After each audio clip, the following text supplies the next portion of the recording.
Hello everyone, आप सभी का हमारे चैनल पे स्वागत है। तो मैं आप लोगों के लिए टीचर्स डे का गिफ्ट लेके आ चुका हूँ।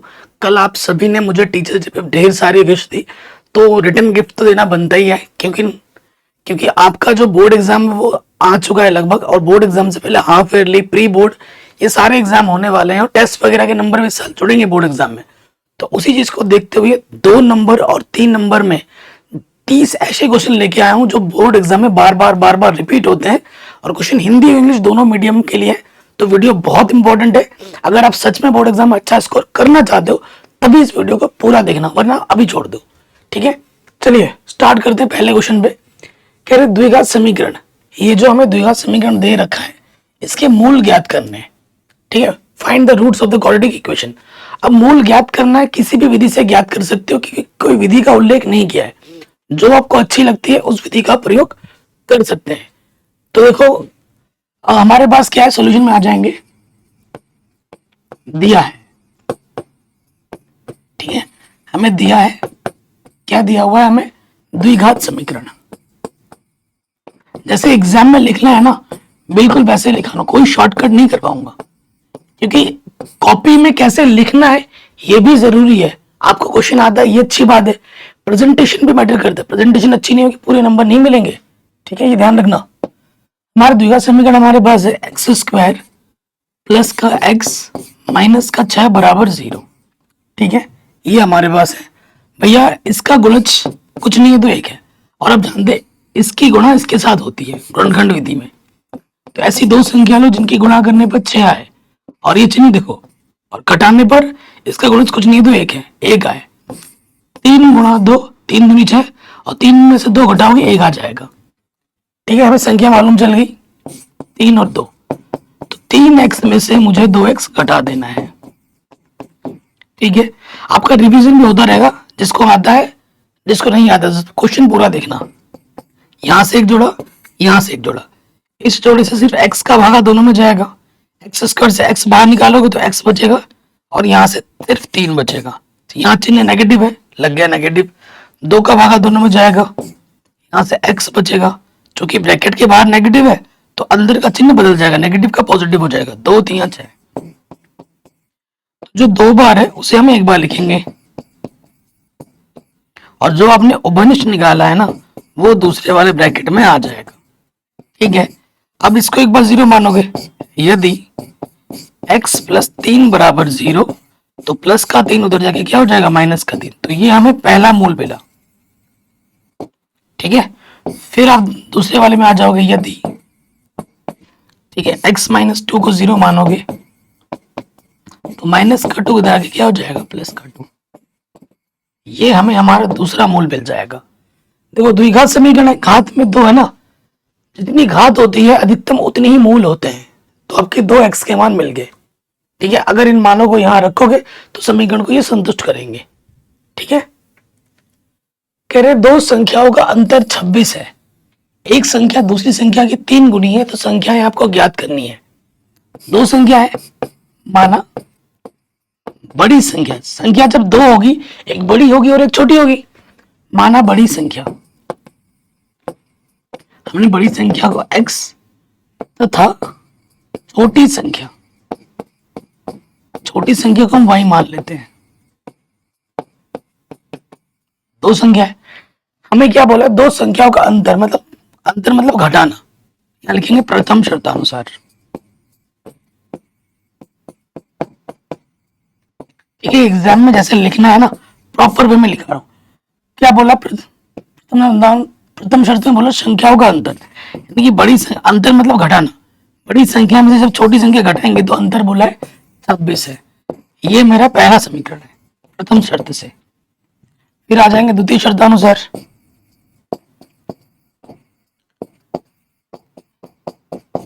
द्वितीय शर्त में ये बोला गया है कि जो बड़ी वाली संख्या है ना, छोटी वाली की 3 गुनी है। ठीक है, पहली संख्या दूसरी संख्या की 3 गुनी है। जो बड़ी संख्या है पहली, वो दूसरे की 3 गुनी है। तो x का मान दिख रहा है, यहां से x का मान उठाओ और यहां रख दो। क्या लिखोगे, x का मान समीकरण 1 में रखने पर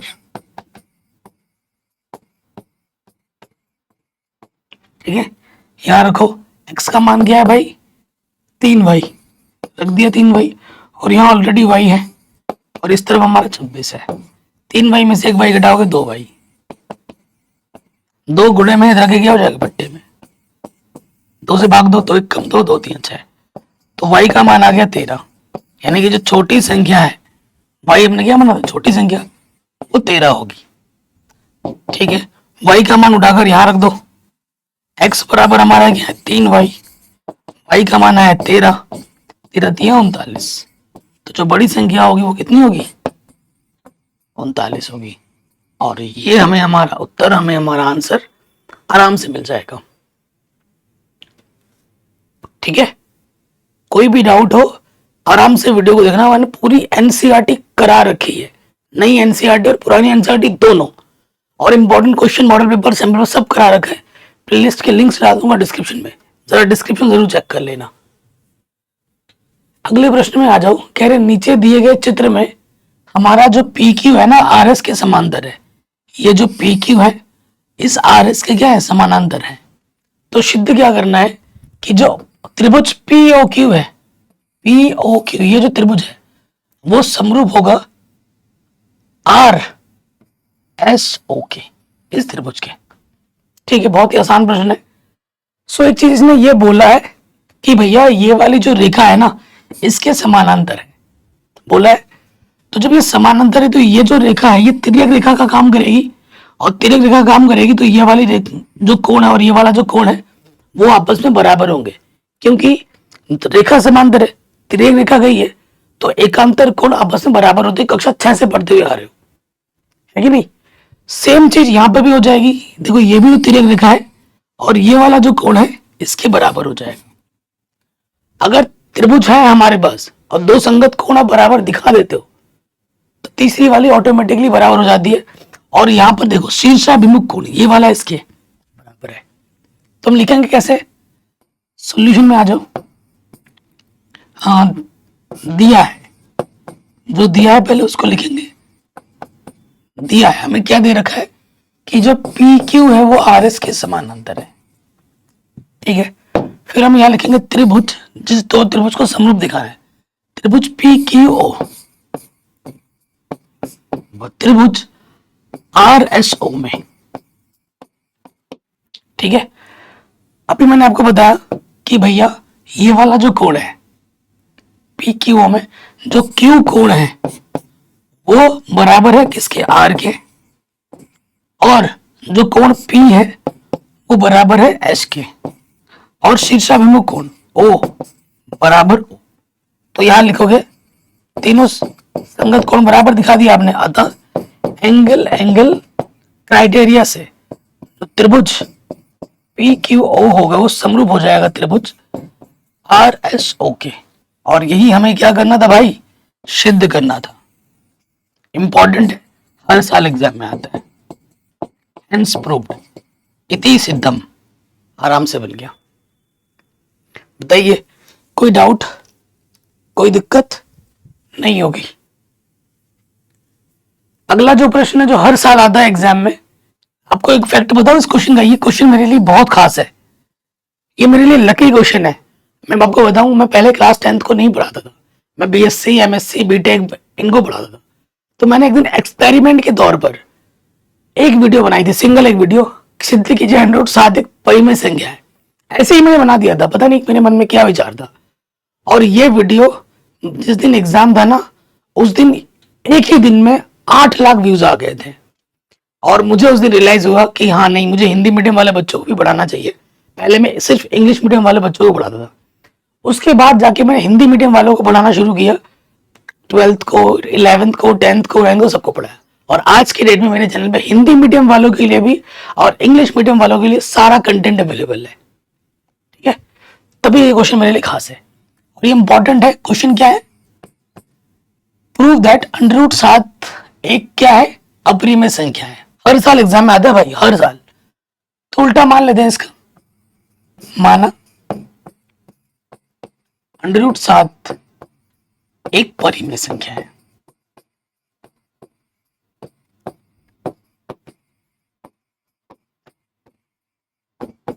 क्या ये एक परिमेय संख्या? अगर ये एक परिमेय संख्या है तो किसी भी परिमेय संख्या को हम p बट्टे q के रूप में लिख सकते हैं, जहां पर बट्टे वाला q का मान 0 नहीं होगा, साथ ही साथ p और q क्या होते हैं? पूर्णांक होते हैं। और क्या होता है मेन चीज, HCF जो होता है p और q का, वो कितना होना चाहिए? 1 होना चाहिए। अगर इनमें से किसी भी एक प्रॉपर्टी को मना कर देता है तो वो क्या हो नहीं होगा? परिमेय संख्या नहीं होगा, ये ध्यान रखना। अच्छा भैया इसके बट्टे में कुछ नहीं तो मैं 1 ले लेता हूं। बिल्कुल ले लो, किसी ने मना किया। अब देखो तिरछी गुणा करो, p एक कम p, √7 को q से गुणा करेंगे, ये हो जाएगा। फिर हमें क्या करना है? दोनों तरफ वर्ग करना है। वर्ग करने पर वर्ग कर दो, इधर से क्या हो जाएगा? p², √7 का वर्ग करेंगे, √ हट जाएगा, 7 बचेगा, q का वर्ग q²। अब एक चीज नोटिस करना, नोटिस करने वाली बात क्या है? q² का गुणज क्या है? 7 है। तो आप यहां लिखेंगे चूंकि p² गुणज 7 है तो 7 से कटेगा, 7 से विभाजित है,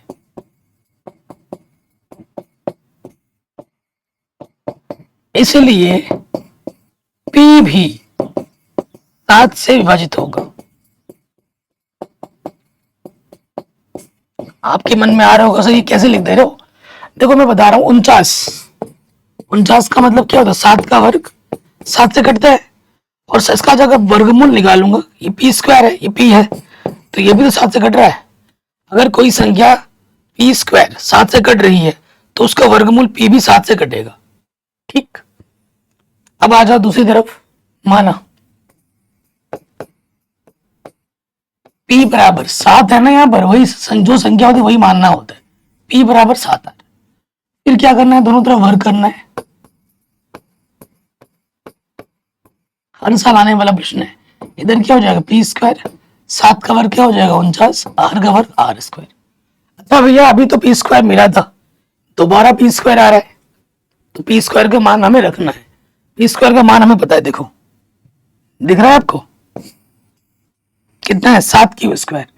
तो यहां पर उठाकर मान रख देंगे, ठीक है, यहां हो जाएगा 7q²। यहां लिख देना p² का मान रखने पर, 7 से काटोगे 7 सत्ते 49, q² क्या आ जाएगा? 7r² के बराबर, समीकरण नंबर 2। ठीक, यहां देखो गुणज क्या है? 7 है, तो क्या लिखोगे? चूंकि q² 7 से विभाजित है,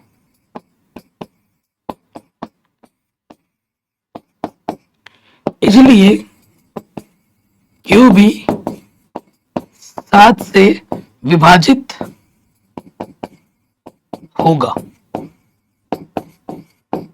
ठीक है जी, ये भी किससे विभाजित होगा?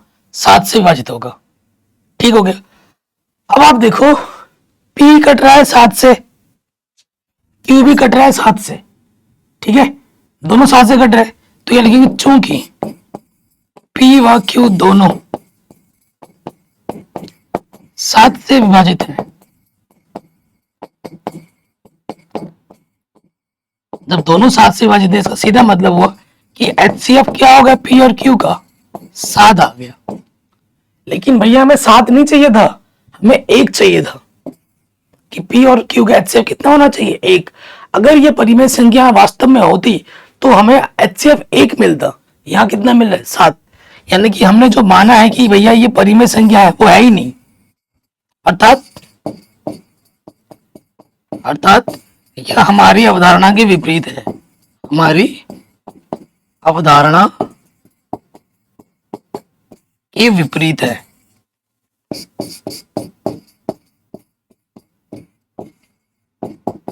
ठीक है, जगह नहीं बची, लास्ट में क्या लिख दोगे? इसलिए √7 एक अपरिमेय संख्या होगी, ये चीज आपको लिखनी है। ठीक है भाई साहब, ये चीज आप लिख दोगे, और ये क्वेश्चन आपको हर साल देखने को मिलेगा एग्जाम में। अगला क्वेश्चन है कि यदि 1261, ठीक है, और 1067 का जो HCF 97 है, तो इनका LCM क्या होगा? आपने एक नियम पता होगा कि दो संख्याओं का गुणनफल क्या होता है, एचसीएफ गुणा एलसीएम होता है। ठीक है, क्योंकि हम जानते हैं संख्याओं का गुणनफल, संख्याओं का गुणनफल किसके बराबर होता है, ये जो होता है वो होता है एलसीएम गुणा एचसीएफ, इसके बराबर होता है। तो देखो भाई, संख्या कौन कौन सी है, 1261 और दूसरी कौन सी है 1067। एलसीएम कितना है मेरे पास पता नहीं, निकालना है, और एचसीएफ कितना है 97। ये गुणा में इस तरह आगे क्या हो जाएगा बट्टे में,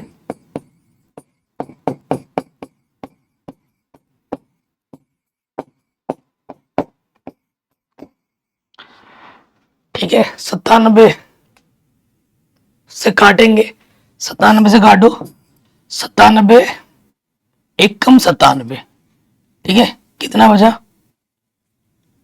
26 और 3 29 और पीछे से 1, तो 97 तिया 291, ठीक है। 13 गुणा 1067 आ गया। इन दोनों संख्याओं की गुणा कर दोगे, जो भी आएगा वो आपका क्या आ जाएगा एलसीएम। तो फटाफट बेटा कमेंट करके बताइए इन दोनों संख्याओं को गुणा करने पे कितना आ रहा है, कमेंट करके बताओ मुझे, देखते हैं किसका आंसर सही आता है। अगला प्रश्न है, कह रहे हैं दो संकेंद्रीय वृत्तों की त्रिज्याएं 5 सेंटीमीटर और 3 सेंटीमीटर है। बड़े वृत्त की उस जीवा की लंबाई ज्ञात कीजिए जो छोटे वृत्त को स्पर्श करती है।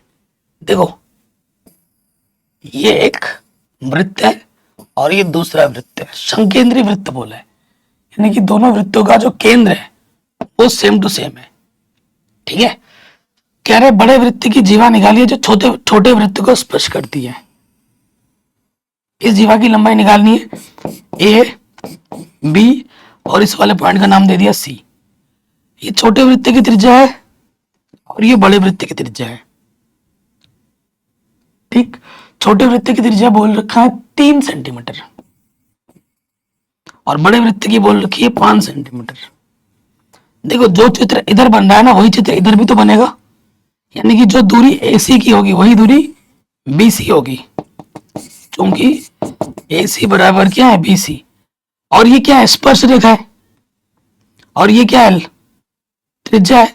तो स्पर्श रेखा और त्रिज्या के बीच 90 अंश का कोण होता है। ये कक्षा 10 में ही पढ़ा है हमने, यानी कि प्रमेय 10.1 कहती है कि त्रिज्या और स्पर्श रेखा के बीच कितने अंश का कोण बनता है, 90 अंश का कोण बनता है। तो वो मैंने बना दिया, इस बिंदु का नाम केंद्र है तो वो दे दिया।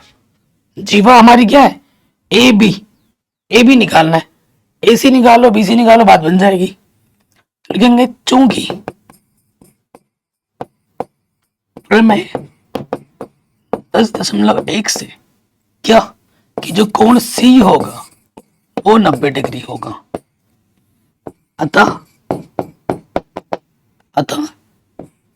त्रिभुज OCA में पाइथागोरस प्रमेय से, ठीक है, पाइथागोरस प्रमेय से क्या होती है पाइथागोरस प्रमेय, कर्ण का वर्ग जो होता है वो होता है आधार का वर्ग प्लस लंब का वर्ग, यही होता है। कर्ण हमारा क्या है, देखो 90 अंश के सामने वाली भुजा, कर्ण हमारा है 5 का वर्ग, आधार मेरे पास है AC और लंब मेरे पास है 3, 5 का वर्ग 25, AC का वर्ग 3 का वर्ग 9। अब हमें क्या करना होता है, संख्याओं को एक तरफ लिखनी होती है, प्लस का 9 इधर आगे माइनस का 9, घटाएंगे तो 16 आएगा। AC स्क्वायर, हमें AC चाहिए तो 16 का वर्गमूल निकालना पड़ेगा, तो वर्गमूल आ जाएगा 4। ठीक, अब हमें निकालना है अतः जीवा की लंबाई। ठीक है, जीवा की लंबाई क्या हो जाएगी AC प्लस BC। और आप जानते जो मान AC का होगा वही मान BC का होगा। AC आपका 4 है तो BC भी 4 होगा। 4 और 4 कितने हो गए? 8 सेंटीमीटर।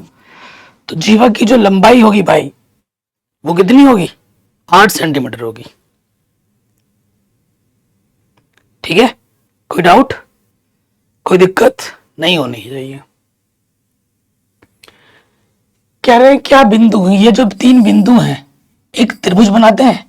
सबसे पहले तो ये बोला कि त्रिभुज बनाता है या नहीं है, वो पहले बताओ। यदि हाँ तो किस प्रकार का त्रिभुज बनाता है ये भी बताओ, ये हमसे बोला गया है। तो सबसे पहले हमारे पास बिंदु कितने हैं? 3। नाम दे देते हैं। ए बिंदु ये है, बी बिंदु ये है और सी बिंदु है 2,3। तो हमें बीच की दूरी निकालनी पड़ेगी भाई। पहले ए बी, फिर BC और फिर AC।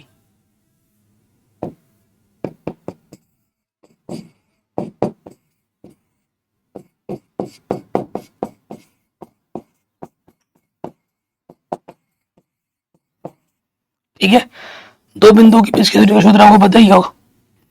अब ए बी निकालेंगे तो ये x1, ये y1, ये x2, ये y2। x1 है 3, x2 में माइनस कर दो तो माइनस माइनस हो जाएगा प्लस। y1 है 2 और y2 है माइनस का 3 तो माइनस माइनस हो जाएगा प्लस। 3 और 2 5 का वर्ग, 3 और 2 5 का वर्ग। 5 का वर्ग कितनी बार है? 2 बार। तो बाहर निकालोगे तो कितना हो जाएगा? 5 का वर्गमूल स्क्वायर एक बार, एक बार बचेगा और इसका जोड़ा नहीं बना तो अंडर रूट के अंदर रहेगा। समीकरण नंबर 1 इतना मात्रक। ये मुझे ए बी मिला। ठीक है, ए बी मिला। अब हम निकालेंगे BC।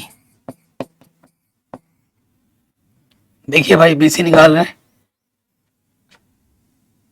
B यहां पर है -2 और x2 है 2,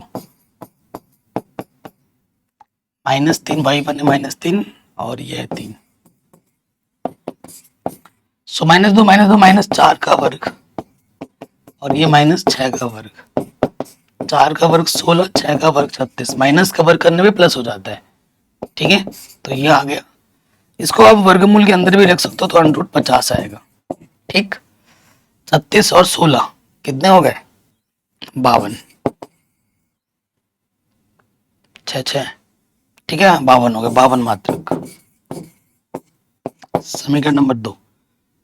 अगला निकालना है हमें बेस की दूरी AC।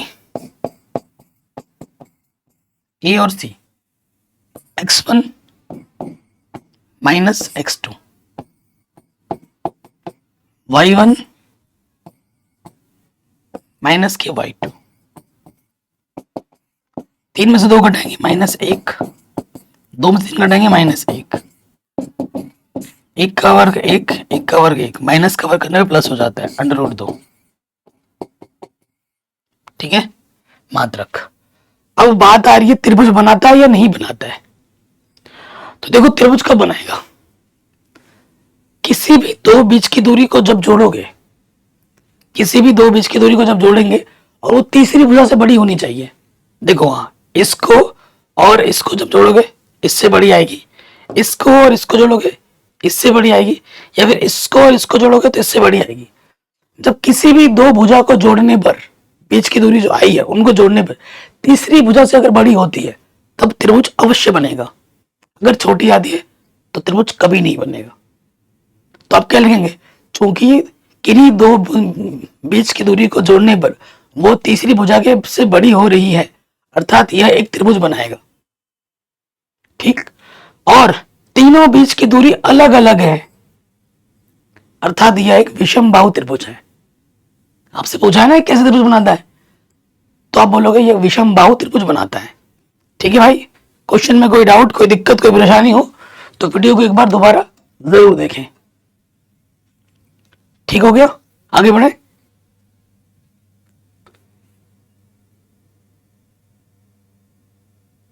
अगला प्रश्न आपसे क्या बोल रहा है? एक बिंदु ए से जो वृत्त के केंद्र से 5 सेंटीमीटर दूरी पर है, वृत्त पर स्पर्श रेखा की लंबाई 4 सेंटीमीटर है, तो वृत्त की त्रिज्या ज्ञात कीजिए। हमारे पास एक वृत्त है।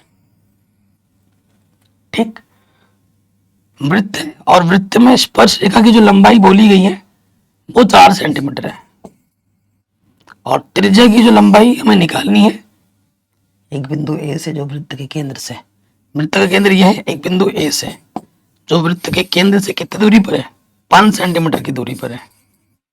ठीक, तो वृत्त की त्रिज्या हमें ज्ञात करनी है ये। ओके, हमारे पास क्या है, हम जानते हैं, अभी मैंने बताया, इसका नाम बी दे दो।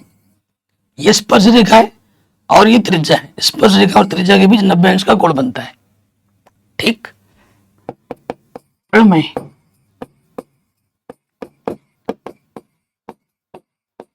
10.1 से जो कोण बी है वो 90 अंश का होगा।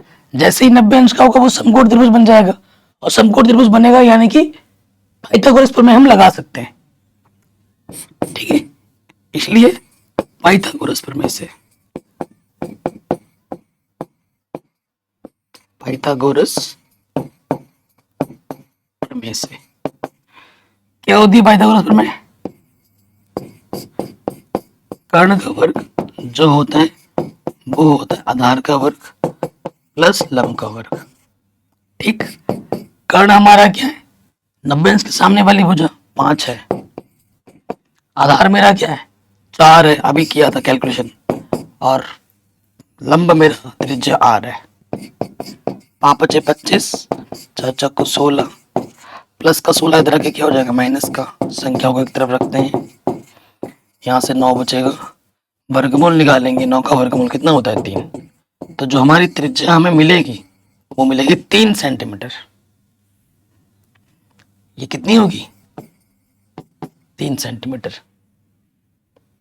ठीक है भाई साहब, कोई डाउट, कोई दिक्कत नहीं होगी। अगला प्रश्न है, कह रहे 52 पत्तों की अच्छी प्रकार से फेंटी गई एक गड्डी में से एक पत्ता निकाला जाता है। लाल रंग के बादशाह होने की प्रायिकता आपको बतानी है। देखो गड्डी में, ये चैप्टर मैंने कुछ दिन पहले ही बनाया था। गड्डी में होते 52 पत्ते टोटल, इसकी 2 कैटेगरी होती है। ठीक है, 2 कैटेगरी होती है, एक लाल की, ठीक है, और एक किसकी होती है काले की।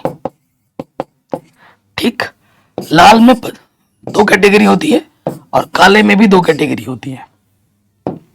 हर कैटेगरी में 13 पत्ते हैं। ठीक, और हर किसके लिए बोल रहा है, बादशाह बोल रहा है, तो इसके पास भी एक बादशाह है और इस कैटेगरी के पास भी एक बादशाह है। हर कैटेगरी के पास एक एक बादशाह होता है, इसके पास भी एक है और इसके पास भी है।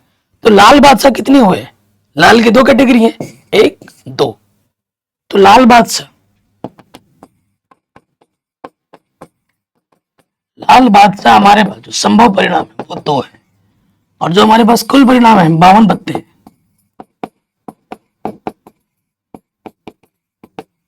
ठीक है, तो प्रश्नानुसार,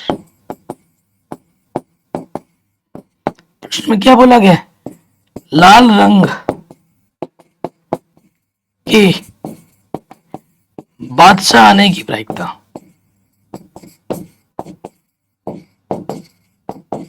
प्रायिकता का जो सूत्र होता है वो क्या होता है, संभव परिणाम बट्टे में कुल परिणाम। जैसे एग्जाम में लिखना है कॉपी में, बिल्कुल वैसे लिखा रहा हूं, कोई शॉर्टकट नहीं करवा रहा हूं, आप देख सक रहे हैं। ठीक है, तो संभव परिणाम कितने हैं हमारे पास 2, कुल परिणाम है 52, काटो 2 1 2, 2 2 4, 2 6 12, तो हमें हमारा उत्तर मिलेगा 1/26। ये जो चीज मैंने बनाई है ना इस तरफ, ये भी आप कॉपी में बना सकते हो। ये मैंने ऐसे ही मजे के लिए नहीं बनाया भाई, इसको भी आप कॉपी में बना सकते हो। बनाओगे तो और अच्छा होगा, एग्जाम में इंप्रेशन अच्छा पड़ेगा, ध्यान रखना। अगला क्वेश्चन है कि cos थीटा का मान 4/5 है, तो इसका मान क्या होगा। ठीक है, आप जानते हैं लाला आम लाया, कच्चा कच्चा आम, लाला को तो लाई पक्का आम लाने चाहिए थे, कच्चा क्यों ला रहा है। यहां से साइन कॉस, यहां से टेन, नीचे से कॉसेक, फिर यहां से सेक और यहां से कॉट। ठीक है, प्रश्न में हमें क्या दे रखा है, क्या दिया हुआ है, कॉस थीटा का सीधा मतलब होता है, ये हमें दे रखा है आधार और ये हमें दे रखा है कर्ण। चित्र बनाओ, ठीक है। हमें आधार दे रखा है 4, ये आधार है, और कर्ण दे रखा है 5, ठीक है। हमें क्या नहीं पता, हमें लंब नहीं पता, तो यहां लिखेंगे पाइथागोरस प्रमेय से।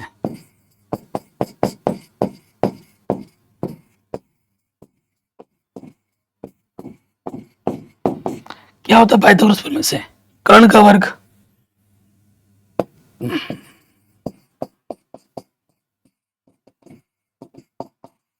बराबर होता है आधार का वर्ग प्लस लंब का वर्ग।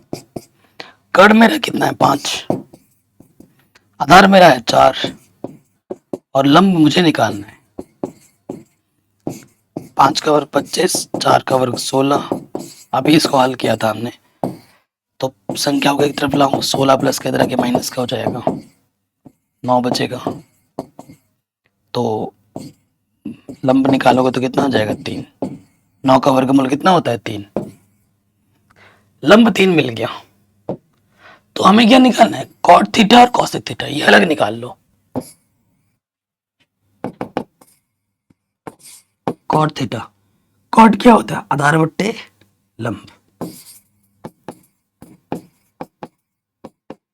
आधार कितना है 4 और लंब है 3। फिर हमें कॉसेक निकालना है। कॉसेक होता है कर्ण बट्टे लंब। कर्ण कितना है 5, लंब कितना है 3। आधार बट्टे लंब, कर्ण बट्टे लंब, ठीक है। अब हमें निकालना है जो प्रश्नानुसार, वो लिख लो।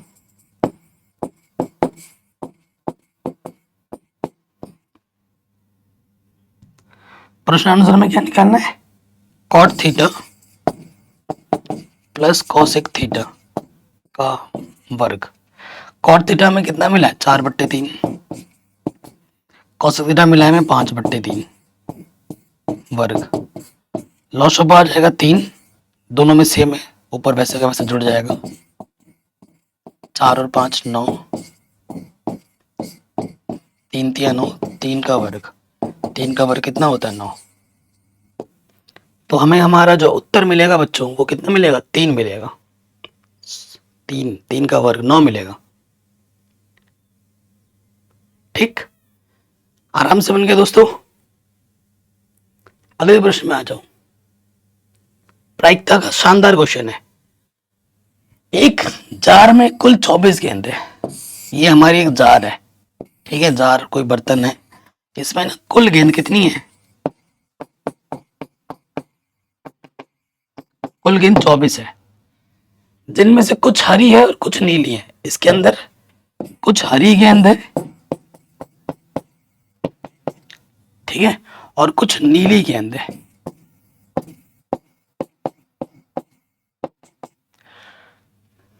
एक गेंद यादृच्छिक निकाली जाती है और इसके हरी होने की जो प्रायिकता है वो 2/3 है। हरी होने की प्रायिकता कितनी है 2/3 है। जार में कुल नीले गेंदों की संख्या बताइए, ठीक है, नीली गेंदों की संख्या बतानी है। मान लेते हैं नीली गेंद x है, तो हरी गेंद क्या होगी, टोटल में से नीली गेंद घटा दोगे तो आपको हरी गेंद मिलेगी। टोटल गेंद 24 है ना, नीली गेंद आपने x मान ली, तो हरी गेंद कितनी होगी 24 माइनस x। टोटल में से नीली गेंद घटा देंगे, हरी गेंद मिलेगी। अब देखो प्रश्न में क्या दे रखा है, हरी गेंद की प्रायिकता। हरी गेंद की प्रायिकता यानी कि सूत्र क्या होता है, संभव परिणाम बट्टे कुल परिणाम। हरी गेंद संभव परिणाम कितना 24 माइनस x। संभव परिणाम 24 माइनस, कुल परिणाम कितने 24। कोई दिक्कत, ये हमारा संभव परिणाम है, हरी गेंद है, और कुल परिणाम कितना है 24। परंतु हरी गेंद की प्रायिकता तो प्रश्न में ऑलरेडी दे रखी है 2/3। यहां हम रख देंगे, ये चीज किसके बराबर होगी 2/3 के बराबर होगी। नीचे से कटता है 3 8 24, गुणा करोगे तिरछी 2 8 16, इधर क्या है 24 माइनस x। माइनस किस तरह के प्लस का हो जाएगा और प्लस के 16 दे रखे माइनस के, घटाएंगे तो 8 आ जाएगा। हमसे क्या बोला गया था, नीली गेंद बताइए कितनी है, तो नीली गेंद कितनी है हमारे पास, 8। तो नीली गेंदों की संख्या कितनी होगी दोस्तों, 8 होगी। कोई डाउट, कोई परेशानी, अगर है तो वीडियो को दोबारा देखें। अगला प्रश्न है, सिद्ध करना है हमें, इसको सिद्ध करके 10 स्क्वायर लाना है। बहुत ही आसान सा प्रश्न है, 2 नंबर में आ जाएगा, छोटा प्रश्न है। तो देखो हम लिखेंगे, यहां पर लिखेंगे बायां पक्ष लेने पर,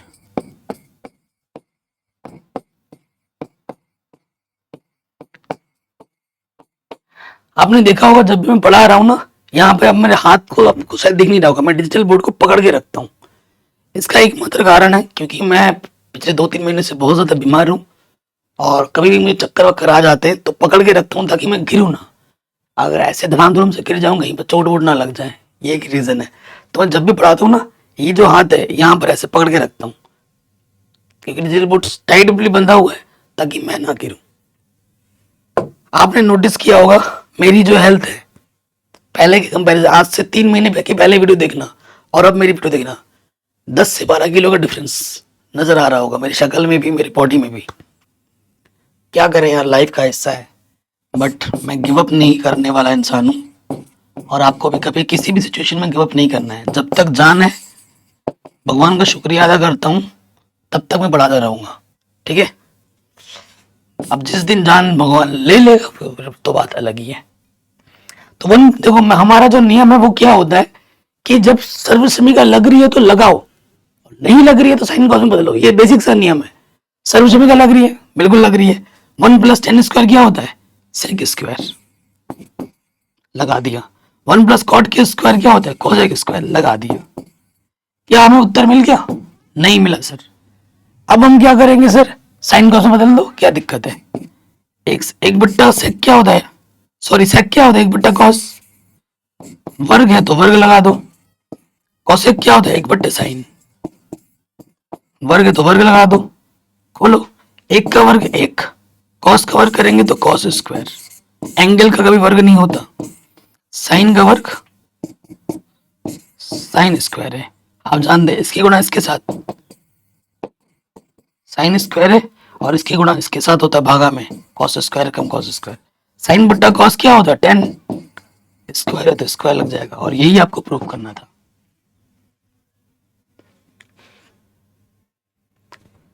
ठीक है, पूरी पूरी एनसीईआरटी पढ़ा दी है मैंने, आप नीचे जाकर डिस्क्रिप्शन में जरूर चेक करना। अगला प्रश्न है, ये बहुत ही इजी प्रश्न है और हर साल एग्जाम में आ जाता है, हर साल। कह रहे एक थैले में 3 लाल और 5 काली गेंद है, इस थैले में से एक यादृच्छिक बिना देखे गेंद निकाली जाती है, इसकी प्रायिकता क्या है कि गेंद लाल है। देखो दिया है हमें, क्या दे रखा है, लाल गेंद, 3 काली गेंद, 5, कुल गेंद कितनी है,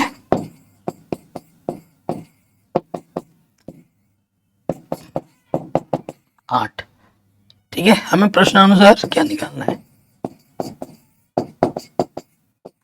प्रश्नानुसार लाल गेंद होने की प्रायिकता, लाल गेंद होने की प्रायिकता। तो संभव परिणाम बट्टे कुल परिणाम सूत्र होता है, संभव परिणाम कितने हैं, 3, कुल परिणाम कितने हैं, 8। तो प्रायिकता का जो उत्तर आ जाएगा वो आ जाएगा 3/8। इतना आसान प्रश्न है, 2 नंबर में आता है। देखो प्रश्न में जो जो नंबर है वो मैंने मार्क करके रख दिया है, कौन सा प्रश्न कितने नंबर का है। ठीक है, गला सूख रहा है। अभाज्य गुणनखंड विधि द्वारा, ठीक है, अभाज्य गुणनखंड विधि से 12, 15 और 21 का हमें क्या निकालना है, एलसीएम निकालना है। चलो निकालते हैं। 12, काटो 12 को, छोटी से छोटी संख्या से काटनी है। 2 छंग 12, 2 3 6, 3 1 3, 15, 3 ही बचे 15, 5 1 5, 21, भाई कितना बड़ा बना दिया।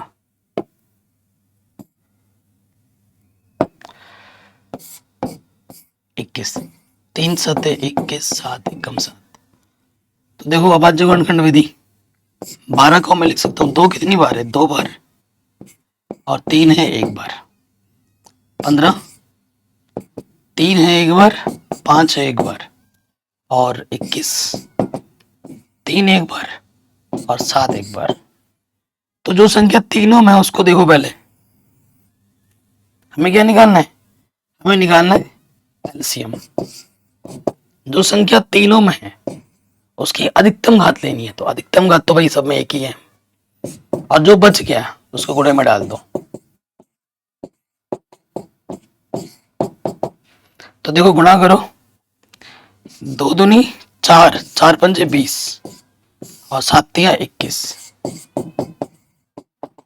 21 दूनी 42, पीछे से 0। तो इसका जो एलसीएम आएगा वो आएगा भाई 420, और इसको हमने निकाला है गुणनखंड विधि द्वारा। ठीक, कोई दिक्कत नहीं होगी। अगला प्रश्न ये जो है बहुत इंपॉर्टेंट है और हर साल आता है, हर साल आता है। कह रहे बिंदु इतने और इतने को जोड़ने वाले रेखाखंड को y अक्ष किस अनुपात में विभाजित करता है। देखो हमारे पास ये रेखाखंड है, बिंदु हमारे पास है 5,6, 5 -6 और -1, -4। एक बिंदु है, मान लेते वो बिंदु P है। y अक्ष के लिए ना x निर्देशांक 0 होता है, माना वो बिंदु P 0, y है। ठीक है, ये बिंदु यहाँ पे, और इसको m1 अनुपात m2 में विभक्त करता है। यहां से लेकर यहां तक टुकड़ा m1 है और यहां से लेकर यहां तक टुकड़ा m2 है। ठीक, तो विभाजन सूत्र लगाना है हमें। ये मेरा x1 है, ये मेरा y1, ये मेरा x2 है, ये मेरा y2, ये x है और ये y है। ठीक, बहुत ही आसान प्रश्न है। आप गाइड में देखोगे कोई बाकी टीचर दूसरे तरीके से आपको पढ़ा रहे हैं, लेकिन मैं बहुत सिंपल वे में कराता हूँ, कभी कोई चीज रटना नहीं पड़ता विभाजन सूत्र से। देखो अगर आपको अनुपात निकालना है तो आपको देखना है अंकिक मान किसका मालूम है। y x के लिए x निर्देशांक 0 होते हैं, अंकिक मान मुझे x का पता है तो x को लेकर चलना है, और विभाजन सूत्र x का क्या होता है, m1 x2 m2 x1 बट्टे में m1 प्लस m2। ठीक, ये सूत्र होता है।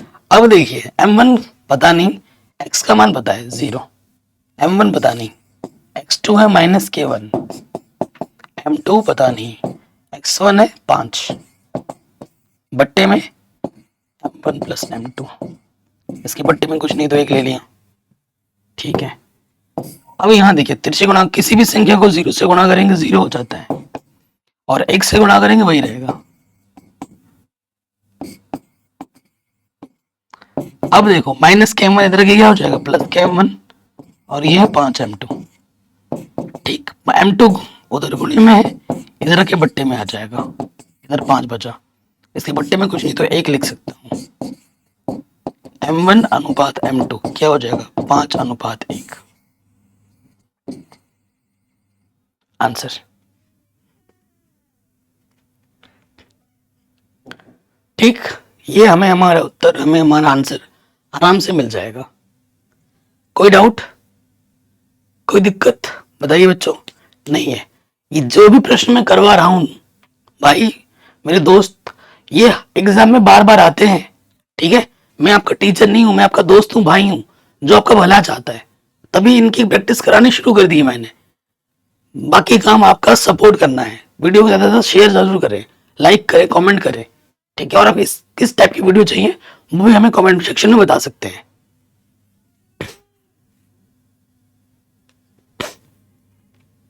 अगला प्रश्न है, कह रहे आकृति में DE समांतर AC के है।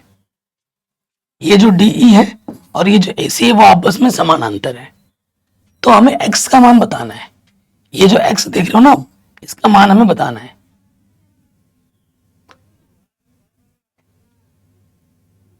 तो देखो भाई, ये हमें दे रखा है 3 और ये भी दे रखा है 3। ये x हमें निकालना है और यहां से यहां तक 4 दे रखा है। ओके, तो देखेंगे दिया है, थेल्स प्रमेय लगेगा। और हाँ भाई, इस साल 2024 बोर्ड एग्जाम में मैं लिख के दे रहा हूं, कॉपी में लिख लो, प्रमेय 6.1 और 6.2 में से एक जरूर आएगा। और मेरा जो दिमाग कह रहा है, मेरा जो मन कह रहा है, 80% चांस है थेल्स का प्रमेय सिद्ध करने के लिए आएगा, और 20% चांस है कि इसका जो विलोम है 6.2 वो आएगा। लेकिन दोनों में से एक पक्का आएगा, और वो मैंने ऑलरेडी करा रखे हैं, लिंक्स मिलेंगे डिस्क्रिप्शन पे। हमें दे रखा है डीई समांतर है एसी के, ठीक है। तो क्या होगा थेल्स के प्रमेय से?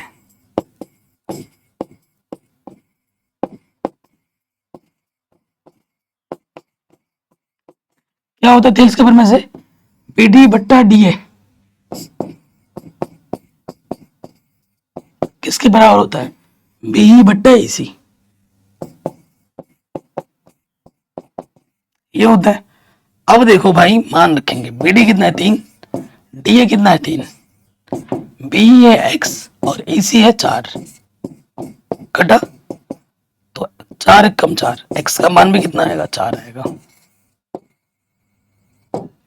ठीक। x का मान भी कितना आ जाएगा? 4। अगला क्वेश्चन है ताश वाला क्वेश्चन, तो हर साल आता है, ठीक। कह रहे ताश के 52 पत्तों की गड्डी से एक यादृच्छिक खींचा जाता है। यादृच्छिक का मतलब होता है बिना देखे एक पत्ता निकालना है। प्रायिकता ज्ञात कीजिए कि वह पत्ता एक इक्का है, लाल रंग का है। देखो मैंने अभी आपको चित्र बना के भी समझाया था। कैटेगरी 4 होती है पत्तों में, हर कैटेगरी में एक इक्का बैठा है, तो 1 गुणा 4, तो पूरे गड्डी में 4 इक्के हैं। लाल रंग के पत्ते कितने होते? 26। काले रंग के कितने होते? 26। प्रायिकता निकालनी है पहले वाली, इक्का आने की प्रायिकता।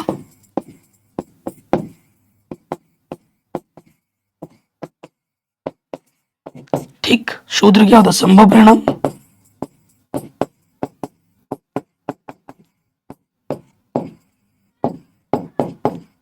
बट्टे कुल परिणाम। तो संभव परिणाम कितना है? 4, 4 इक्के है, कुल परिणाम 52, 4 एकम 4, 4 तिया 12, ठीक। दूसरे पे आ जाओ। लाल रंग के पत्ते आने की प्रायिकता, तो संभव परिणाम कितना है? 26, कुल परिणाम है 52, 26 एकम 26, 26 दूनी 52। तो लाल रंग के पत्ते आने की जो प्रोबेबिलिटी होगी वो होगी 1/2, ठीक। ये प्रश्न भी हमारा आराम से बन गया। अगला प्रश्न है, कह रहे हैं बहुपद, ये जो बहुपद है शून्यकों का योग 4 है, तो ए का मान क्या होगा? ठीक है, ये जो ए है ना, इसका मान बताना है। देखो कैसे करना है एग्जाम में।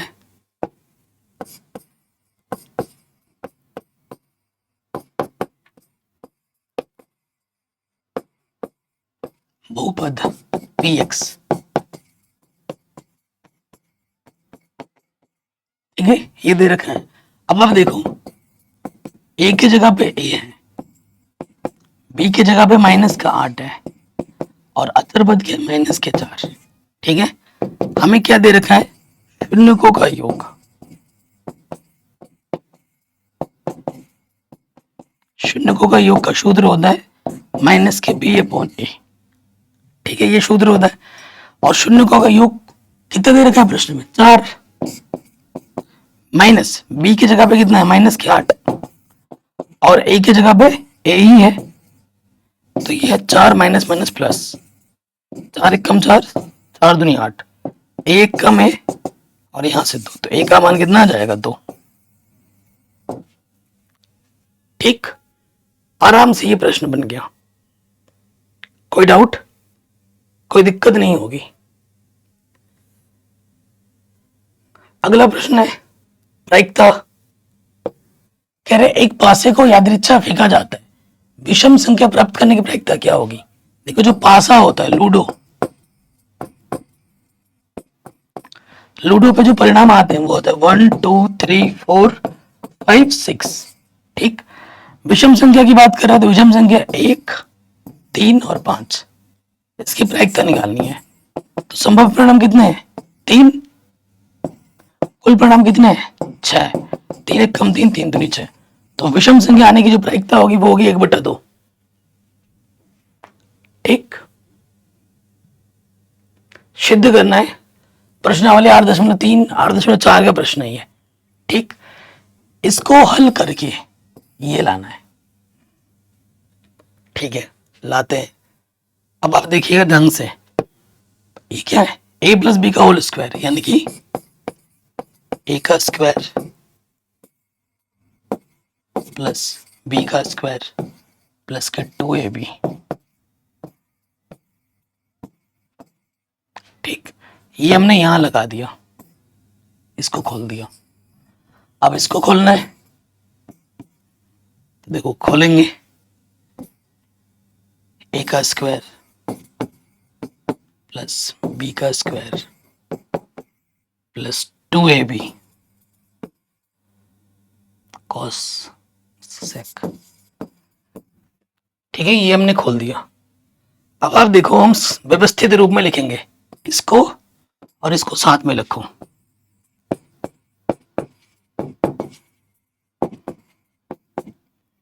और ये सूत्र है, ये भी सूत्र है।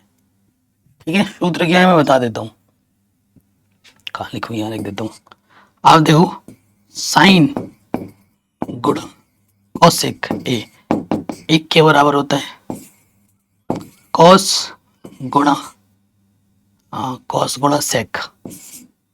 ठीक है, कॉस गुणा सेक किसके बराबर होता है? a के बराबर होता है। बस एंगल समान होना चाहिए, ये ध्यान रखना। ठीक है, और एक होता है 10 गुणा कॉट, उसका मान भी 1 के बराबर होता है। ठीक है, तो इसके जगह पे क्या आ जाएगा? 1। फिर क्या है यहाँ पर? यहाँ से कॉसेक छूट गया ना, और यहाँ पे भी आ जाएगा 1,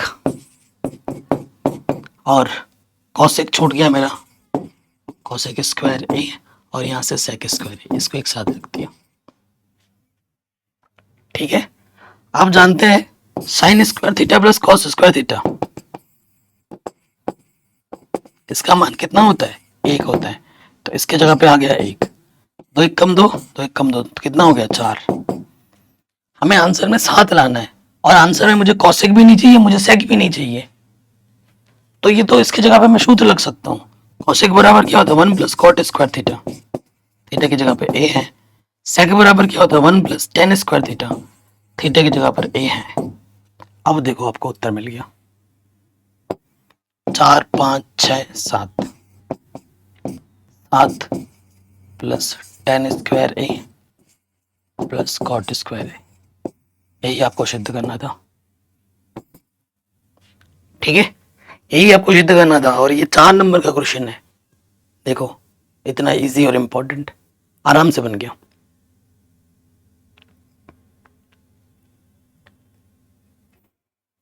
अगला क्वेश्चन है, कह रहे हैं ए का मान ज्ञात कीजिए ताकि द्विघात समीकरण के मूल समान हो। हर साल आता है ऐसा प्रश्न, मूल समान के लिए ना हर साल क्वेश्चन आएगा। तो देखो दिया है,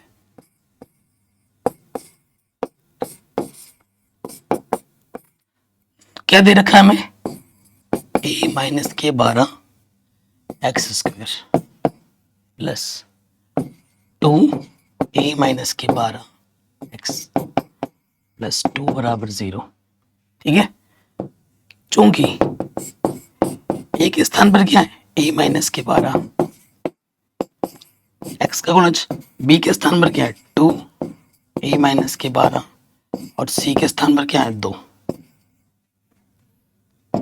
चूंकि मूल समान है, जब मूल समान होता है तो विभक्तिकर का मान 0 होता है।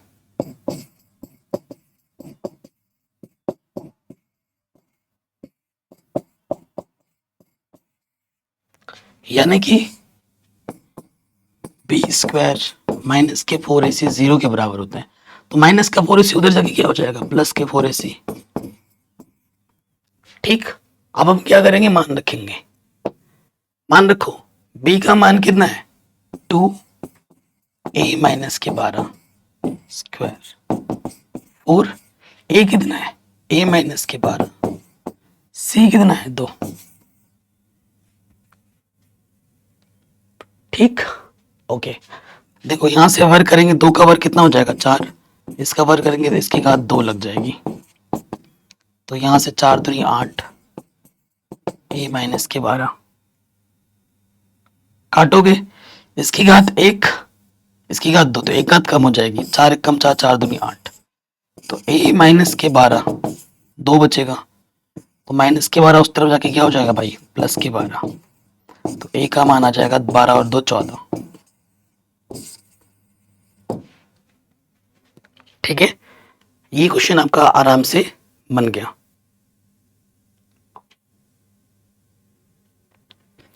अगले प्रश्न में आ जाओ। चित्र में छायांकित भाग का क्षेत्रफल निकालना है। ये जो छायांकित भाग दिख रहा है ना, इसको आपका क्षेत्रफल निकालना है। ऐसे प्रश्नों में क्या करना है, चित्र को देख के अनुमान लगाना है कि भाई मुझे किस में से क्या घटाना है कि मुझे वो मिल जाए। ये हमें एक वर्ग दे रखा है, अगर इस वर्ग मसीह में सफेद सफेद टुकड़े को काट के फेंक दूं तो मुझे ये काला काला हिस्सा मिल जाएगा, वही हमें निकालना है। तो एबीसीडी भुजा 14 सेंटीमीटर का एक वर्ग है और डीपीसी यहाँ पे 2 अर्धवृत्त हैं, ये एक अर्धवृत्त है, ये अर्धवृत्त है। अगर ये 14 है तो ये भी 14 होगा, और फिर ये अर्धवृत्त होने के लिए फिर ये क्या हो जाएगा, व्यास हो जाएगा इसके लिए। तो अर्धवृत्त की जो त्रिज्या हो जाएगी r, वो 14 का आधा हो जाएगी 7। तो देखो दिया है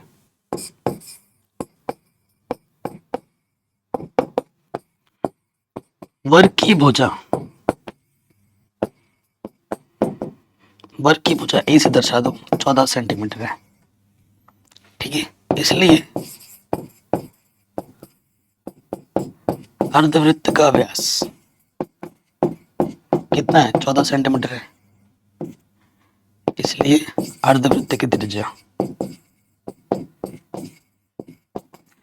क्या होती है, व्यास की आधा होती है।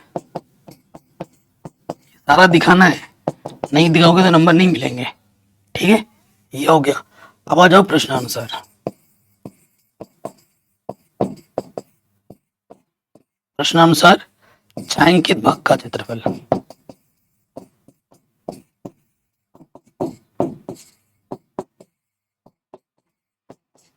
क्या होता है, वर्ग का क्षेत्रफल माइनस 2 अर्धवृत्त का क्षेत्रफल।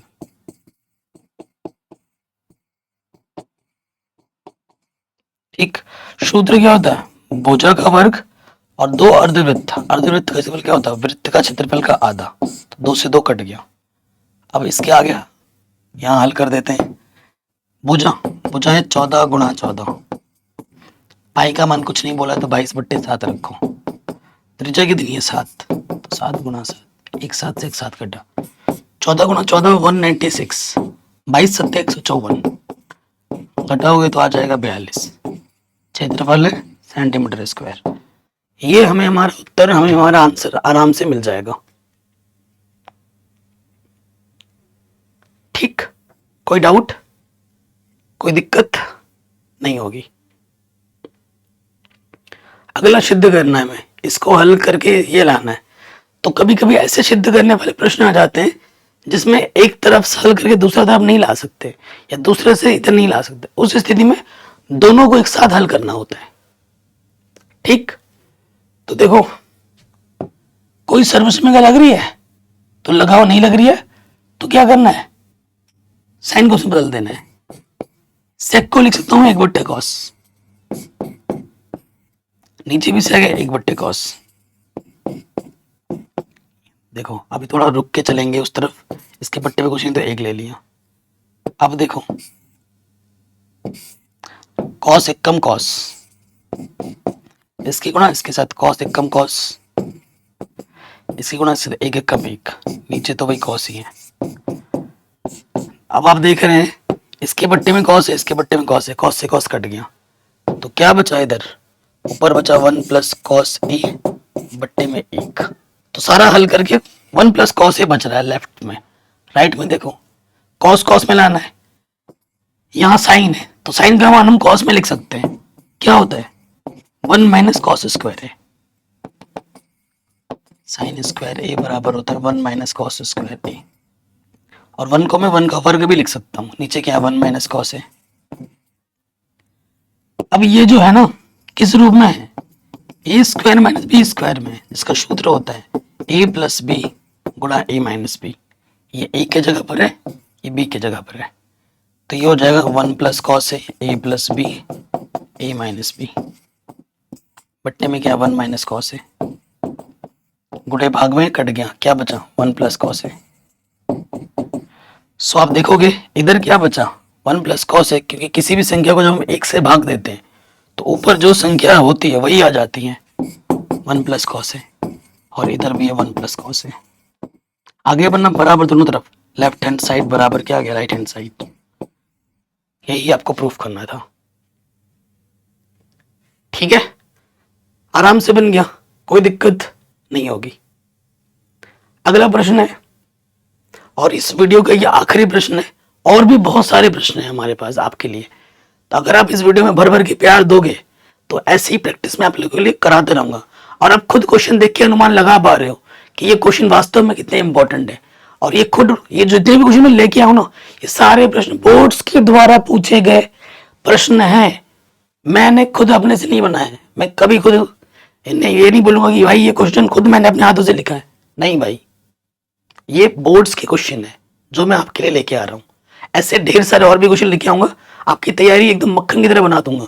बस मुझे आपके प्यार और सपोर्ट की लालच है, तो वो जरूर कर देना है। वीडियो पे भर भर के लाइक, भर भर के कमेंट और भर भर के शेयर जरूर करना है।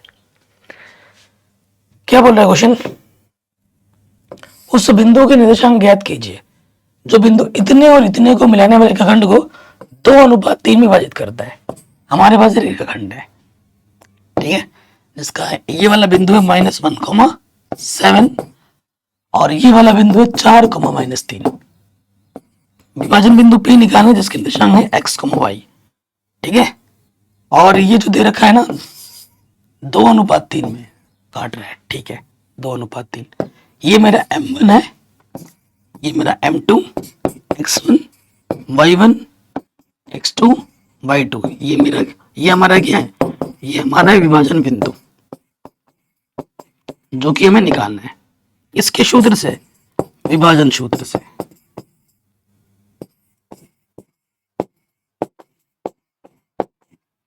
ठीक है, विभाजन सूत्र से। तो विभाजन सूत्र से x बराबर क्या होता है m1 x2 m2 x1 बट्टे में m1 प्लस m2। m1 कितना है 2, x2 है 4, m2 है 3, x1 है -1, m1 प्लस m2। 4 दूनी 8, 3 एकम 3 माइनस का 2 3 5, 5 में से 5 एकम 5, तो x का मान आ गया 1। अब हमें y का मान निकालना है। y का सूत्र होता है m1 y2 m2 y1 बट्टे में m1 प्लस m2।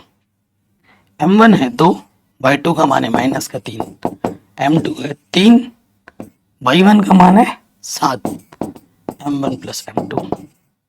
2 3 6 7 3 21 बट्टे में 5, 15 बट्टे 5, 5 3 15, तो y का मान आ गया 3, x का मान 1, y का मान 3। ये हमें हमारा उत्तर, हमें हमारा आंसर आराम से मिल जाएगा। ठीक, कहीं पे भी डाउट हो, दिक्कत हो, वीडियो को दोबारा देखें। ठीक है, आशा करता हूँ ये वीडियो आपको पसंद आई होगी और ये आपको हेल्प कर रही होगी आपके अच्छे नंबर लाने में। बाकी डिस्क्रिप्शन एक बार जरूर चेक कर लेना, आप लोगों के लिए सरप्राइज है। पूरा पुरानी एनसीईआरटी नई एनसीईआरटी खत्म करा रखा है, इंपॉर्टेंट क्वेश्चंस की प्लेलिस्ट भी मैंने डाल दिया डिस्क्रिप्शन पे, उसको जरूर देख लेना। जय हिंद, मिलते हैं नए वीडियो में।